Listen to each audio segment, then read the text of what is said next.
I guess I'm billed now as a local author because I have lived in or around Central Texas most of my life.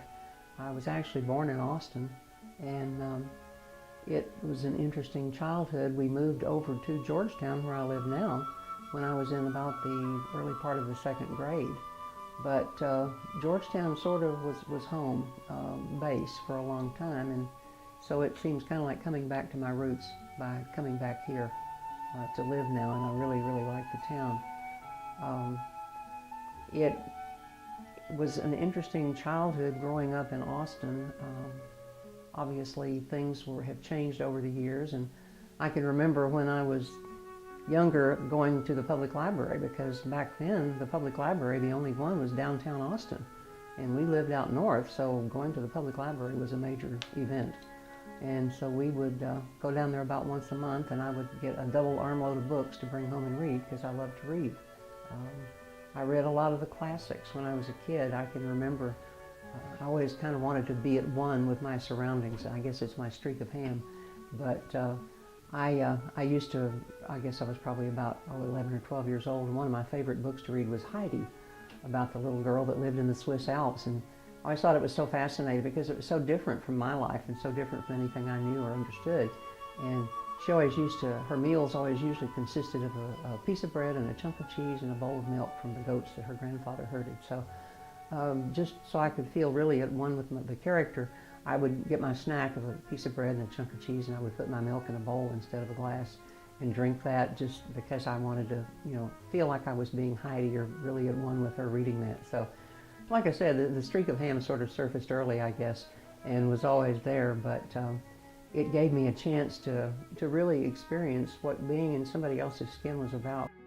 On my way through high school, I participated in the drama club and the newspaper and all of these various sorts of things. So there's always been some element of writing in my life.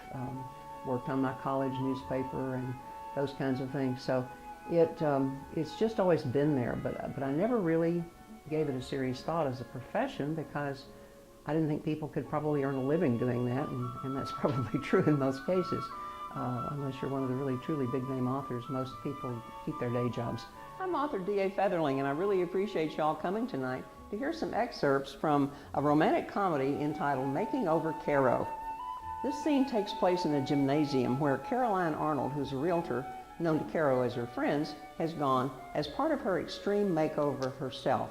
She's decided it's time for a new her, and this is one thing that she's doing, is her fitness thing. So she finds herself in this seedy looking building. She changes into her sweats. She goes down this cramped little hall, pushes through interior double doors, and she finds pandemonium. Here are the people. Here's the noise. The lights are bright overhead. The crowd looks like Walmart on Saturday. They are stepping, lifting. But what really triggered me beginning to write seriously was an article that I read in Reader's Digest probably about, 12, 15 years ago.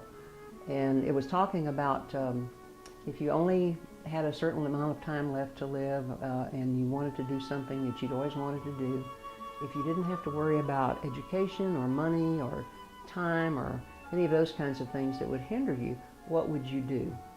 And what would your profession be? And the immediate thought that just popped into my head when I read that article was I'd write books.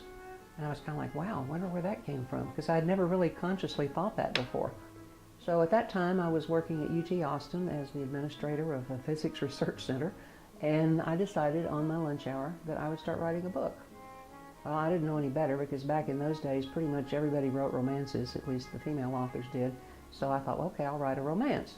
And so I started writing it in 15-minute segments. I would eat my lunch, and then I would read what I'd written the day before for about 10 or 15 minutes and catch myself up to snuff, and then I'd start writing, and I'd write for about 15 minutes before I had to open the door back up and be available again. So I wrote about probably 2/3 of that first book while I was working there. They always tell you as a writer that you need to decide what genre you're going to write in. And that always confused me, because I didn't know that I wanted to stick to any one kind of book. And so I had a hard time settling on a genre. So as a result, I've written mysteries, I've written romantic comedies, I've written a romance, I've written a futuristic suspense, just a number of different kinds of things.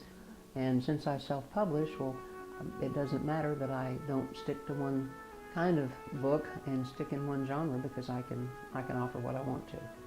But I had a nice backlog to start with. When I got ready to start writing again, I had spent some time in another career. I had a small business for several years, and then I decided that, you know, I really want to try to focus on my writing and see if I can do something with it. As a result, I have published 3 books to date, a 4th one coming out in just a couple of weeks, and a couple of them are mysteries and a couple of them are romantic comedies. The first mystery was one that came about when I was sitting around one day thinking about people losing their jobs.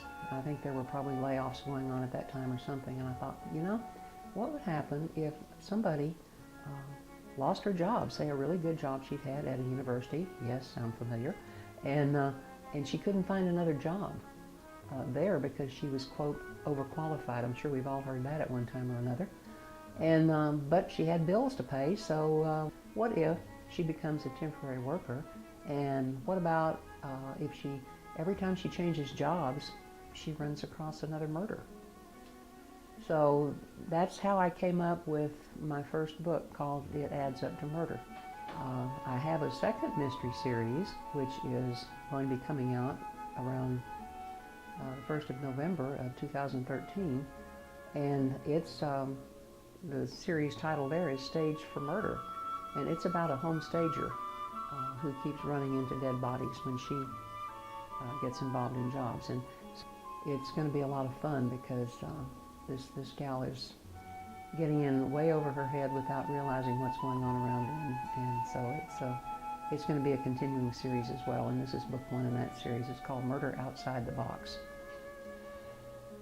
My romantic comedies are actually in a series, what I've called the Second Time Around series.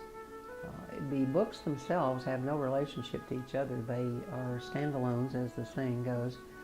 There's no characters in one that you'll find in another, but the common thread through the series is that each of the people in it, one of the major characters, has had a love that has gone wrong, whether it be through death, divorce, broken engagement, some other aspect of life that's interfered with that love, as it were, the first time around. So this is the heroine or hero's chance for love the second time around, and that's the thread that ties them together.